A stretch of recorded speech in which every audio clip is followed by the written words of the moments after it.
பார்த்தீங்க அப்படின்னா article 52 52 so 52 தான் ஸ்டார்ட் ஆகும். அப்போ 52 அப்படிங்கிறது குடியரசுத் தலைவர் ஒருவர் இருக்கணும் அப்படின்னு சொல்கிறது தான் 52. ஓகேவா? ஸோ இது வந்து யூஸ்வலாக எல்லாருக்கும் தெரியும். ஏன்னா குடியரசுத் தலைவர் பற்றி தொடங்குற ஆர்டிக்கல் ஆகட்டும், துணை குடியரசுத் தலைவர் பற்றி தொடங்குற ஆர்டிக்கல் ஆகட்டும், பிரதமர் பற்றி தொடங்குறதாகட்டும், ஸோ எல்லாமே வந்து இப்படி ஒருத்தங்க இருக்கணும் அப்படிங்கிறத பற்றி தான் சொல்லும். ஸோ நெக்ஸ்ட் வந்து 53.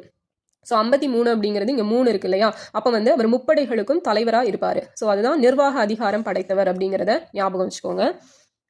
ஸோ அதை சொல்கிறது தான் வந்து ஆர்டிகல் 53. ஓகேவா? ஸோ 3 முப்படைகளுக்கும் இவர் நிர்வாக அதிகாரம் படைத்தவராக இருப்பார். ஓகேவா? ஸோ அப்போ இங்கேயும் 3, இங்கே முப்படை, நிர்வாக அதிகாரம், அட்மினிஸ்ட்ரேஷன் பவர் ஞாபகம் வச்சுக்கலாம். அடுத்தது 54. ஸோ 4 அப்படிங்கிறது தேர்தலை பற்றினது இல்லையா? குடியரசுத் தலைவர் தேர்தல். ஸோ குடியரசுத் தலைவர் தேர்தலில் யார் யார் ஓட்டளிக்கலாம் அப்படின்னு பார்த்தீங்கன்னா மக்களவை, மாநிலங்களவை, அதுக்கப்புறம் மாநில சட்டமன்றங்களில் தேர்ந்தெடுக்கப்பட்டவங்க, அதே போல் டெல்லி மற்றும் புதுச்சேரி. ஓகேவா? ஸோ இந்த சட்டமன்றங்களில் இருக்கக்கூடியவங்க எல்லாருமே தேர்ந்தெடுக்கப்பட்ட வாக்காளர்கள் எல்லாரும் வாக்களிக்கலாம். ஸோ 4 கேட்டகரியா இருக்காங்க இல்லையா? அப்போ 54 அப்படிங்கிறது குடியரசுத் தலைவரோட தேர்தல். ஓகேவா?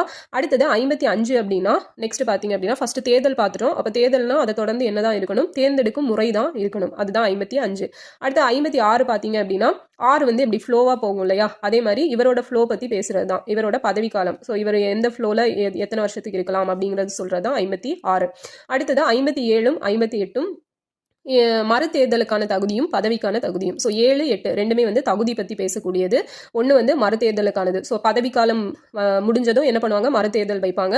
ஸோ மறு தேர்தலில் அந்த பதவிக்கான தகுதிகள். ஸோ அந்த மாதிரி ஞாபகம் வச்சுக்கோங்க. அடுத்தது 59 அப்படிங்கிறது குடியரசுத் தலைவர் அலுவலகத்தோட நிபந்தனைகள் மற்றும் வரையறைகளை சொல்லக்கூடியது. ஓகேவா? 59 என்ன? அலுவலகத்தோட நிபந்தனைகள். ஸோ இப்போ தகுதிகள் சொல்லிட்டாங்க. ஸோ தகுதிகள் கூட நிபந்தனைகளையும் ஞாபகம் வச்சுக்கலாம். 60 அப்படிங்கிறது பதவியேற்பு உறுதிமொழி. ஓகேவா? ஸோ 60 என்ன? உறுதிமொழி. 61 என்ன அப்படின்னு பார்த்தீங்கன்னா இது வந்து பதவி ஏற்பு. 61 வந்து பதவி இறக்கம். ஸோ இம்பீச்மெண்ட், இது எல்லாருக்கும் தெரியும். 62 என்னன்னு பார்த்தீங்கன்னா ஸோ 52ல் குடியரசுத் தலைவர் ஒருவர் இருக்கணும்னு சொல்றாங்க இல்லையா? ஸோ அப்படியே +10 பண்ணிட்டீங்க. 62 அப்படின்னா அவர் வந்து ஒருவேளை அவரோட பதவியை ரிசைன் பண்ணிட்டா அந்த எலெக்ஷனை எவ்வளோ நாளைக்குள்ள நடத்தணும், தற்காலிக குடியரசுத் தலைவராக தேர்ந்தெடுக்கப்பட்ட நபரை பற்றி டீட்டெயில்ஸ், ஸோ அவங்களோட பதவிக்காலம் இதெல்லாம் சொல்றது 62. ஓகேவா? ஸோ இது ஈஸியாக ஞாபகம் வச்சுக்க ஈஸியாக இருக்கும்னு நினைக்கிறேன். ஓகே. 52 அப்படிங்கிறது என்ன? குடியரசுத் தலைவர் ஒருத்தர் இருக்கணும்னு சொல்றது. 53 முப்படைகள். ஸோ நிர்வாக அதிகாரம். 4 வந்து 4 கேட்டகரியாக ஓட் பண்ணுவாங்க. So election.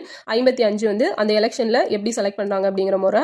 56 வந்து அவரோட பதவிக்காலம் ஃப்ளோ ஆகுறது. 57, 58 தகுதிகள். 59 வந்து நிபந்தனைகள். 60 வந்து ஒரு பதவியேற்பு உறுதிமொழி. 61 வந்து இம்பீச்மெண்ட். 62 வந்து அந்த பதவி காலியாகிறப்ப என்ன நடக்குது அப்படிங்கிறது. ஓகேவா? So thank you.